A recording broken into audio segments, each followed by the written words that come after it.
BRS party పోయినసారి ఎన్నికల్లా ఎందుకు ఓడిపోయింది అనుకుంటున్నారు? ఎందుకంటే కేసీఆర్ రాష్ట్రాన్ని అప్పుల కుప్ప చేసిండు కాబట్టి, తెలంగాణ జనాల నెత్తి మీద లక్షల అప్పు బరువు పెట్టింది కాబట్టి అందుకే ఓడిపోయినరు బీఆర్ఎస్ పార్టీ వాళ్ళు. ఊర్లలో ఉన్న జనాలు కూడా అట్లనే అనుకొని ఓట్లు గుద్దినాం, అంతేనా కాదా?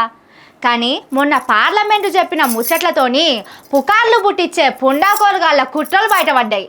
అదే ముచ్చట మీద మాజీ మంత్రి కేటీఆర్ మస్తు గరమైండు. పార్లమెంట్ లో స్పష్టంగా కేంద్ర ప్రభుత్వం చెప్పింది, కేసీఆర్ గారి ప్రభుత్వం చేసిన అప్పు మీరిచ్చిపోయిన అప్పుతో సహా కలిపితే 3.5 లక్షల కోట్లు, అది తీసేస్తే కేవలం 2,80,000 కోట్లు మాత్రమే అనే మాట కూడా నిన్నగాక మొన్న కేంద్ర ప్రభుత్వమే సాధికారంగా పార్లమెంట్ లో చెప్పింది, బయట చెప్పలేదు.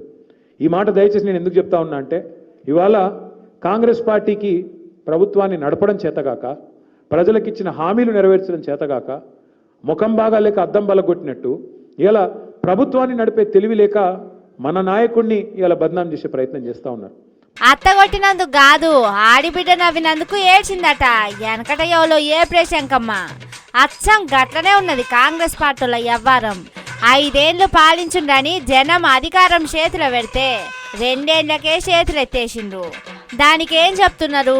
అప్పులో అప్పులని ఐటీ కప్పల తీరుగా ఒకటే ఒర్రుడు ఒర్రిండ్రట.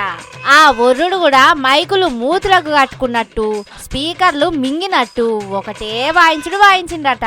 గ్రామీణ స్థాయిలో ఉండే కాంగ్రెస్ కార్యకర్త నుంచి రాష్ట్రంలో అత్యున్నత పదవిలో ఉండే ముఖ్యమంత్రి నుంచి కేంద్రంలో ఉండే రాహుల్ గాంధీ దాకా ఒకటే వరుస, ముఖం బాగా లేకపోతే అద్దం బలగొట్టినట్టు వీళ్ళకు నడపరాక కేసీఆర్ అప్లపాలు చేసిపోయింది. అయిపోయింది, మొత్తం ఆగమైపోయింది. మొత్తం మేము చేద్దాం అనుకున్నాం కానీ అప్లపాలు అయిపోయింది.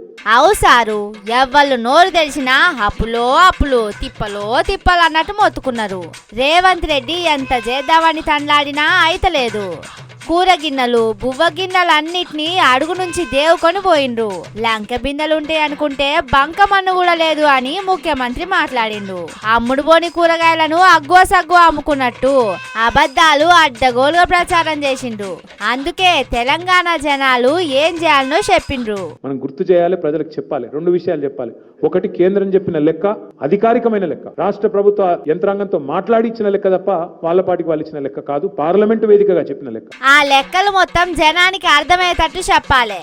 అంతేకాదు, కాంగ్రెస్ పార్టీ పాలన 2 ఏళ్లు కాకముందే 2,20,000 అప్పు చేసిందనే ముచ్చట కూడా చెప్పాలి. అంటే కేసీఆర్ 10 ఏళ్లల్లా చేసిన అప్పుకు 2 ఏళ్లల్లా కాంగ్రెస్ పార్టీ చేస్తున్న అప్పు సమానం. అంత అప్పు చేసి ఏం వెలగబెట్టలేదనేది కూడా జనం తెలుసుకోవాలి అని చెప్పిండు.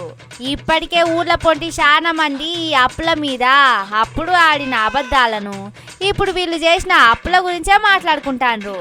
ఇంకింత దాని మీద చర్చ జరగాలి అంటున్నాడు.